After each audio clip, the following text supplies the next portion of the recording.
नमस्कार बंधुरा सबाई निश्चय भालो आछेन। आमी आपनादेर सामने आबार एकटी भिडियो निये उपस्थित हয়েছি जेटी करते आमार एकटू देरी हये गेल कारण प्रचंड गरम पड़ेছে चारिदिके। आपनारा देखतेई पाच्छेन एत गरमे टेम्पारेचार एत बेड़े जाच्छे जे आमादेर एखन बाँचाई असम्भव हये जाच्छे। एखन जेसब मानुष घरे थेके बाइरे बेरोतेई होबे जादेर तादेर तो घरे बसे थाकले चलबे ना एबं सब समय एसि লাগিয়েও আমরা ঘরে বসে থাকতে পারি না। আর যাদের এসি নেই তাদেরও চলতে হবে। সুতরাং আমাদের এই রকম অবস্থা আমাদের চলতে গেলে আমাদের নিজেদের শরীরের ইমিউনিটি পাওয়ার নিশ্চয়ই বাড়াতে হবে এবং এই গরমে যখন বাইরে যাচ্ছি মনে হচ্ছে যেন এক্ষুনি আমাদের কোনো একটা অঘটন ঘটে যাবে, নাহলে স্ট্রোক হয়ে যাবে, নাহলে সানস্ট্রোক তো হওয়ার সম্ভাবনা থাকেই।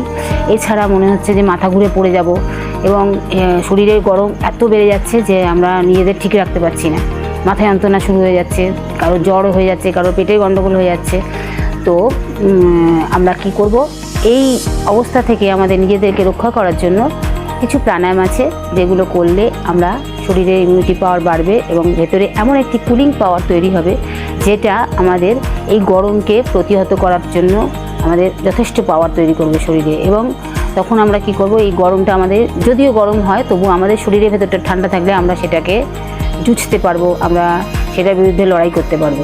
তো দুটো থেকে তিনটে আমি প্রাণায়াম দেখাবো, যে প্রাণায়ামগুলি করলে আপনারা অবশ্যই এই গরম থেকে নিজেদেরকে রক্ষা করতে পারবেন এবং এটি প্রতিদিন প্র্যাকটিস করতে হবে। আর গরমকালে এই প্রাণায়ামগুলি অবশ্যই করতে হবে, আর শীতকালে এই প্রাণায়ামগুলো না করলেও চলবে, করা যাবে, অল্প করে করতে পারেন। কিন্তু যাদের ঠান্ডা লাগার ধাত আছে, যাদের সহজেই ঠান্ডা লেগে যায়, কফ সর্দি কাশি হয়ে যায়, তাদের এই প্রাণায়াম করা যাবে না। এবং যাদের প্রেশার লো এবং যাদের শরীর খুব দুর্বল উইক, তাদের এই প্রাণায়াম করা যাবে না। সুতরাং এই কথাগুলো খেয়াল রেখে আপনারা অবশ্যই এই প্রাণায়ামগুলো অভ্যাস করবেন এবং এই প্রাণায়ামগুলো করলে শরীরকে অনেক ঠান্ডা রাখতে পারবেন। এবং শরীরে অনেক সময় পিত্তের দোষ থাকলে নানা রকম সমস্যা হতে পারে, যেমন হচ্ছে শরীর হিট হয়ে যায়। শরীরকে ঠান্ডা রাখা আমাদের দরকার। শরীরে ঠান্ডা রাখলে আমাদের শরীরের সমস্ত ঊর্জা যদি ঠিক থাকে, আমাদের শরীরের সমস্ত রোগ থেকে আমরা মুক্ত থাকতে পারি। তো চলুন প্রাণায়ামগুলো দেখাই এবং আপনারা মনোযোগ সহকারে দেখুন এবং প্রাণায়ামটি দেখার পরে আপনারা প্রতিদিন প্র্যাকটিস করলে অবশ্যই আপনারা এই প্রচণ্ড গরম থেকে আপনারা বাঁচার জন্য অবশ্যই এই প্রাণায়ামগুলি অভ্যাস করবেন এবং এই ভিডিওটির জন্য একটা লাইক এবং সাবস্ক্রাইব করে দেবেন, যাতে আমি আবার পরবর্তীকালে আরও ভালো ভালো ভিডিও আপনাদের সামনে নিয়ে আসতে পারি। এবং আমার উদ্দেশ্য, আমি যেমনি প্রাণায়াম করছি তেমনি আপনারাও করুন, করে উপকার পান এবং সবাই সুস্থ থাকুন, ভালো থাকুন। তো চলুন আমরা প্রাণায়ামে ফিরে যাই। আমরা এই গরমের মধ্যে ভিডিও বানাচ্ছি, এই ভিডিও করতে গেলে কিন্তু অনেক কষ্ট। বাইরে থেকে দেখে মনে হচ্ছে সহজেই ভিডিও হয়ে যাচ্ছে, কিন্তু না, অনেক কষ্ট করতে হয়। এই ভিডিও করা আপনাদের জন্য কষ্ট করে ভিডিও বানাচ্ছি। আপনাদের তো কষ্ট নেই, শুধু ভিডিওটাকে দেখে প্র্যাকটিস করবেন এবং একটা লাইক এবং সাবস্ক্রাইব দিতে কোনো কষ্ট হয় না। সুতরাং আপনারা যদি না দেন তাহলে তো আমাদের আগ্রহ থাকবে না এবং পরের একটা ভিডিও বানাবো, তার জন্য আগ্রহ যাতে তৈরি হয় তার জন্য আপনারা অবশ্যই লাইক সাবস্ক্রাইব করে দিন। তাহলে আমাদের কী হবে, দ্বিতীয় ভিডিও আনতে আমাদের দেরিও হবে না এবং আপনাদের জন্য আমরা অবশ্যই আরও আগ্রহ সহকারে নতুন ভিডিও নিয়ে আসবো আপনাদের সামনে। তো সুতরাং চলুন প্রাণায়ামে ফিরে যাওয়া যাক। আর যারা চ্যানেলটিকে সাবস্ক্রাইব করেছেন এবং লাইক দিয়েছেন তাদের অসংখ্য ধন্যবাদ। প্রথম প্রাণায়াম শীতলী প্রাণায়াম। শীতলী প্রাণায়াম করতে গেলে আমাদের প্রথমে শান্ত হয়ে বসতে হবে, নয় পদ্মাসনে, নয় সিদ্ধাসনে বা বাবু হয়ে বসলে, বা যারা বসতে পারেন না বাবু হয়ে তারা চেয়ারে বসেও করতে পারেন প্রাণায়ামটি। এই প্রাণায়ামটি অনুলোম বিলোম এবং ভস্ত্রিকা এইসব প্রাণায়ামের পরে এই প্রাণায়ামটি করতে পারেন। এই প্রাণায়ামটি করার নিয়ম, প্রথমে জিভটিকে আগে বার করে নেব। জিভটিকে মুখের ভেতর থেকে বার করে জিভটাকে রোল বা পাইপের মতো করে মুড়ে নিতে হবে এবং যেমন এরকমভাবে মুড়ে নিয়ে জিভটার ভেতর দিয়ে শ্বাস আমরা বাইরে থেকে ভেতরে টানবো এবং শ্বাসটাকে যতদূর পারবো টেনে নিয়ে মুখটাকে বন্ধ করে শ্বাসটাকে ভেতরে বন্ধ করে রাখবো। তারপরে আমরা দমটাকে আস্তে আস্তে নাক দিয়ে ছেড়ে দেবো, যত আস্তে আস্তে পারবো ছেড়ে দেবো। এরকম 10 থেকে 15 বার অভ্যাস করব। তো দেখাচ্ছি, দেখুন।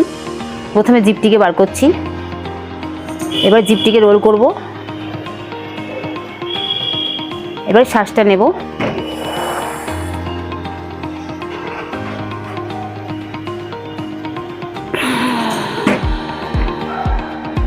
এভাবে শ্বাসটিকে ছেড়ে দেব। আবার ঠিক এই একই পদ্ধতিতে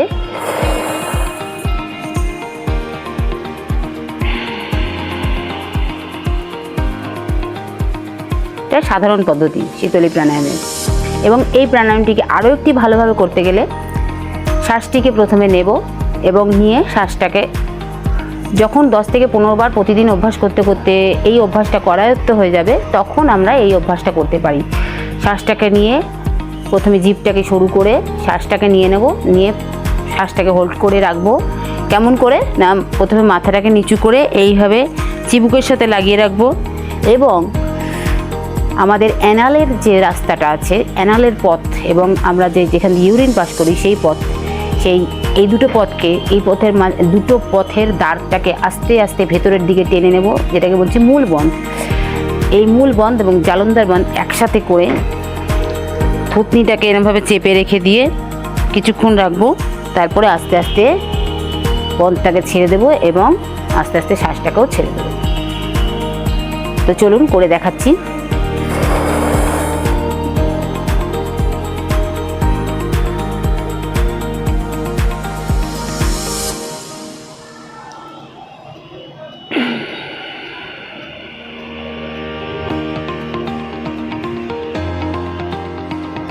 ঠিক এইভাবে 10 থেকে 15 বার করব। এটি হচ্ছে শীতলী প্রাণায়াম। এরপর দেখাবো শীতকারী প্রাণায়াম। শীতলী প্রাণায়াম যারা পারবেন না, যেমন জিভটাকে অনেকে রোল করতে পারেন না, জিভটাকে শুরু করতে গিয়ে অনেকেরই হয় না, তো তাদের জন্য তো নিশ্চয়ই ব্যবস্থা আছে। তাদের জন্য শীতকারী প্রাণায়াম। শীতকারী প্রাণায়াম কীরকম? শীতকারী প্রাণায়াম আমরা যখন করব, তখন আমরা দাঁতটাকে, আমরা যদি দাঁত বার করে যদি হাসি যেরকম 32 পাটি বেরিয়ে যায়, সেরকম দাঁত বার করে নিয়ে জিভটাকে দাঁতের ভিতর দিয়ে ঠেলে রাখবো এবং দাঁতের যে ফাঁকগুলো আছে তার মাঝখান দিয়ে হাওয়াটাকে টানবো, টেনে ভেতরে নেব, নিয়ে ঠিক সেমভাবেই নাক দিয়ে দমটা ছেড়ে দেবো। যেমন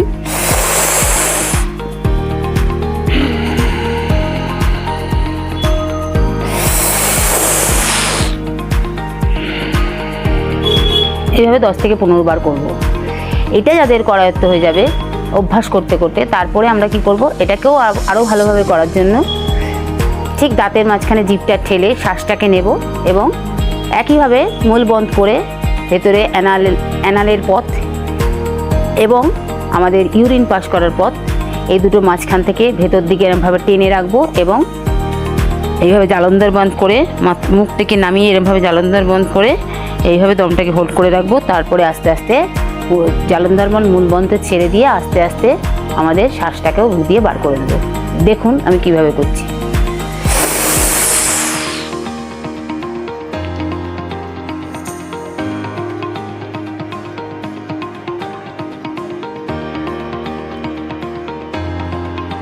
মূল বন্ধ ছেড়ে দিলাম, জালন্দার বন্ধ ছেড়ে দিলাম, আস্তে আস্তে দমটাকে নাক দিয়ে ছেড়ে দিলাম। ঠিক এইভাবে 10 থেকে 15 বার করবেন। এরপরে শীতলী এবং শীতকারী প্রাণায়াম দুটোই রেগুলার অভ্যাস করবেন। এছাড়াও আছে কাকি প্রাণায়াম। কাকি প্রাণায়াম মানে হচ্ছে কাক যেমনি মুখটাকে সরু করে, ঠোঁটটাকে সরু থাকে কাকের, সেইভাবে আমাদের কি করতে হবে, মুখটাকে এরমভাবে বায়ুটাকে নিতে হবে। বায়ুটাকে নিয়ে ভেতরে আমি টেনে রাখবো এবং আস্তে আস্তে বায়ুটাকে ছেড়ে দেবো। দেখুন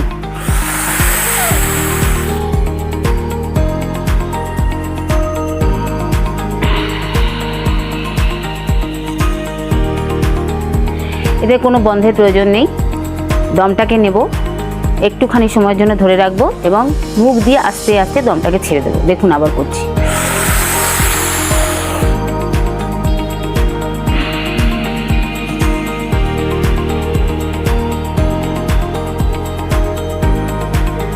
এইভাবে এই প্রাণায়ামটি করতে হবে।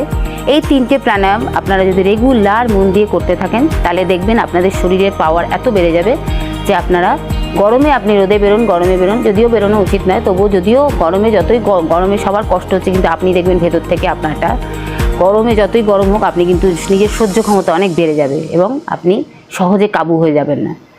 তো ভিডিওটি এখানেই শেষ করছি। নমস্কার।